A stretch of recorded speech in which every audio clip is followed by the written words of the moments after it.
है, बंदा ताकत के नशे में बोलता है यूं कर लेंगे, यूं तीर मार देंगे, ये कर लेंगे, वो कर लेंगे, और जहां 4 साल के बाद कारोबार ठप हुआ तो वह गूंगा हो जाता है, वह उल्लू हो जाता है। बंबई में कारोबार खूब चल रहा था तो ये करेंगे, वो करेंगे, मुसलमान पीछे है, हमें साहब आगे बढ़ना है, बेटी पर्दा में रहेंगी तो बेटी नहीं पढ़ पाएगी, इसलिए बेटी को जींस टी शर्ट पहनवा के मैदान में लाना होगा, बेटी को नर्स बनाना होगा, डॉक्टर बनाना होगा, बेटा को पढ़ाना होगा, इस्लाम इस्लाम इस्लाम ढोएंगे तो नहीं काम चलेगा, तरक्की नहीं कर पाएंगे। शुरू शुरू में खूब सोचता है हमको ये करना है, हमको वो करना है।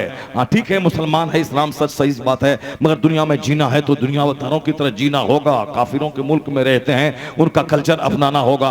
खूब ऐंठता है और जूटता है। जहां 3 साल के बाद कारोबार बंबई का ठप हुआ, एक एक पैसे का जहां मोहताज हुआ, अब वो सारा कल्चर ब्रिटेन का, रूम का, रूस का, जर्मनी का, काफिरों के मुल्क का, वो सारा गुरूर और नशा उतर जाता है। तो उस वक्त बंदा क्या बोलता है, हजार कोई चाहे अपने चाहने से क्या होता है, वही होता है जो मंजूरे खुदा होता है। सुभान अल्लाह। आखिर में तो बंदा यही बोलता है कि होता वही है जो अल्लाह चाहता है। पहले खूब इतराता है, पहले खूब सीना तान के चलता है, पहले खूब बड़बोले बनकर से काम लेता है, मगर मोमिन को अल्लाह ने एक जीने का तरीका दिया है। खबरदार, दौलतों के अंबार पे भी बैठे रहो तो बोली फिरौन जैसी मत निकालना, कारून जैसी बोली मत बोलना, नमरूद जैसी बोली मत बोलना, चूंकि जो अल्लाह दौलत देना जानता है वो अल्लाह दौलतें छीन के भिखारी बनाना भी जानता है। सारा इख्तियार उसी रब के पास है। ये एतमाद ही कमजोर हो गया, इसीलिए दौलत मिली तो शैतान हो गया, और गरीब हुआ तो डकैत हो गया। यानी गरीबी में भी ईमान लुटा और मालदारी में भी ईमान लुट गया, जबकि ये नजरिया इस्लाम के खिलाफ है। हुजूर की हदीस सुनिए, सरकार क्या फरमाते हैं। आका फरमाते हैं, अजबल अम्रिल मोमिन इन्ना अमरहु कुल्लहु लहू खैर। हुजूर कहते हैं कि मोमिन का जो मामला है वो सबसे अलग थलग है, ताज्जुब खेज है। वो काफिर लोग हैं कि दौलतमंद बने तो वो पेशाब के रास्ते से आग उगलने लगता है।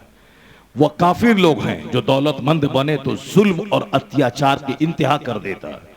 वो जिसको आखिरत पे यकीन नहीं है, अल्लाह पर यकीन नहीं है, उसके हाथ में हुकूमत और सत्ता आई तो फिर वो अहंकार और घमंड और गुरूर का शिकार हो जाता है। जैसे बहुत सारे चंगेजों और बहुत सारे जालिमों की कहानी आपके सामने मौजूद है। अब जब सत्ता मिलती है तो फिर वह मगरूर बन जाता है, ज़बह करता है, पब्लिक की हत्या करवा देता है। बहुत सारे चंगेज दुनिया में आए और चले गए। ये दूसरे लोग हैं, नेमत मिली, दौलत मिली, कुर्सी मिली, पैसा मिला, अब वह फिरौन बन जाता है। दूसरे लोग हैं, अब वह दूसरे लोग हैं। अगर गरीब बन गया, पैसा था तो खूब अच्छा अच्छा बोलता था, जहां पैसा घट गया तो अब गोंगा हो गया, अल्लाह को गाली देने लगा, बोला नहीं कोई खुदा नहीं है, माअल्लाह, 1000 बार माअल्लाह। अगर वह मालदार रहता है तो रोजाना 10 बार जल ढारता है मूर्ति पे, और जहां गरीब हुआ तो मूर्ति को उठा के फेंक देता है घर से। एक आदमी मेरे पास आया ताबीज़ लेने के लिए, बच्चे को बुखार है, अब ताबीज़ दे दीजिए। ताबीज़ दिया, उसको बच्चा अच्छा हो गया। बोला घर जाते हैं उस मूर्ति को उठा के फेंक देंगे। 1 महीने से कहते रहे कि मेरा बच्चा को अच्छा कर दे, मगर नहीं किया। भगवान वो है कि भगवान आप हो जो हमारे बच्चे को ठीक कर दिया। यानी जो लोग शक्ति की पूजा करता है, शक्ति में विश्वास रखता है, जहां से फायदा हो जाए उसी को खुदा कह देता है, ये कुफ्फार और मुशरिकीन की दुनिया है। मुसलमान 1 करोड़ का नुकसान हो जाए वह कभी भी गैर खुदा को खुदा नहीं कहता है। वह चाहे वह झूठ बोल के 50 खरब का फायदा मिले, शिर्क करके मुसलमान शिर्क नहीं करता है, वह करोड़ों के मुनाफिक को ठोकर मार देता है, मगर अल्लाह पर विश्वास कमजोर होने नहीं देता है। इसलिए मोमिन का बच्चे को सांप काट ले, वो किसी पंडित जी के पास नहीं लेके जाता।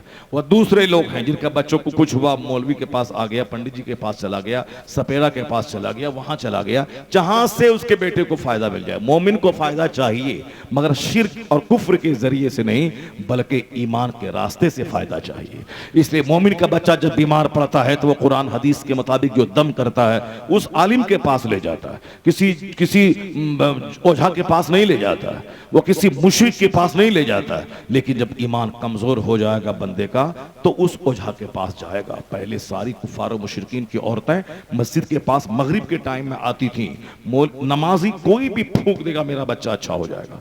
लेकिन आजकल मुसलमानों का ईमान थोड़ा डैमेज कमजोर हो रहा है, जो आजकल ये पंडितों के पास जा रहा है, जो आजकल ये उनके पास, अगरचे बहुत कम रेशियो है मगर है, बहुत कम तादाद है मगर है, वो तादाद शुरू हो गई है। वो रफ्तार शुरू हो चुकी है। चूंकि हमारी औरतों के सीने में जब ईमान नहीं रहेगा, वो तो सोचेगी कि फायदा होना चाहिए जहां से हो जाए। मौलवी साहब फूका नहीं फायदा, पंडित जी फूका फायदा हो गया, तो अब वो जन्नत जहन्नम तो वहां की बात है, दुनिया में आर्जी फायदा चाहिए। तो इसीलिए आज जरूरत है कि केमिस्ट्री फिजिक्स पढ़ाने से पहले अपनी औलाद को हदीस पढ़ाएं, कुरान पढ़ाएं, ताकि अल्लाह पर मजबूत यकीन रहे। मरना तो है ही, बच्चा आज मरे चाहे 50 साल के बाद मरे, मरना तो है ही, मगर शिर्क करके मर जाए, ईमान लूटा के मर जाए, इससे बेहतर है कि वो हालत ईमान में एक दिन की जिंदगी पाके शहादत की मौत मर जाए। सरकार गौसे आजम तकरीर कर रहे हैं और 70,000 का मजमा है। एक शख्स आके कहता है कि हुजूर आपके बेटे का इंतकाल हो गया। गौसे आजम कहते हैं इन्ना लिल्लाहि व इन्ना इलैहि राजिऊन। तकरीर जारी है। फिर थोड़ी देर के बाद आके किसी ने कहा कि हुजूर आपके बच्चे का जनाजा हाजिर है, नहला धुला के कफन पहना के वो लाश हाजिर है। सरकार गौसे आजम कुर्सी से नीचे उतरे, जनाजे की नमाज पढ़ाई, बच्चा को कफन दफन कर दिया गया। फिर दिन की खिदमत चालू है, वाज चालू है, दरसगाह में दर्स देना चालू है।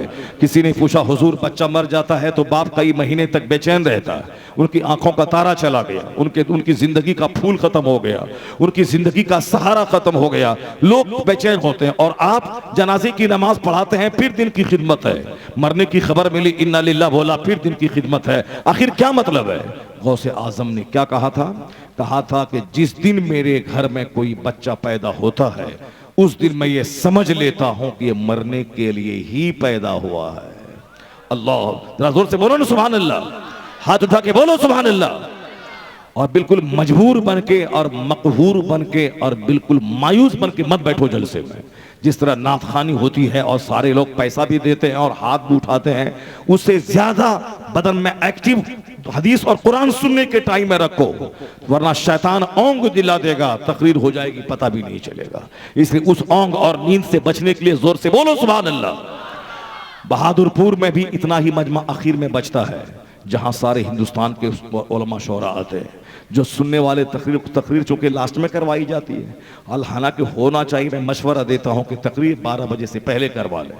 अभी 3 दिन पहले उड़ीसा में इरशाद के यहाँ फंक्शन हुआ था, 5-6 शायर पहुंचे थे। कौन? गुलाम गौस गजाली थे। परसों की रात में, कल रात हम लोग थे उधर उड़ीसा के जाजपुर रोड के इलाके में, परसों थे भद्रक में।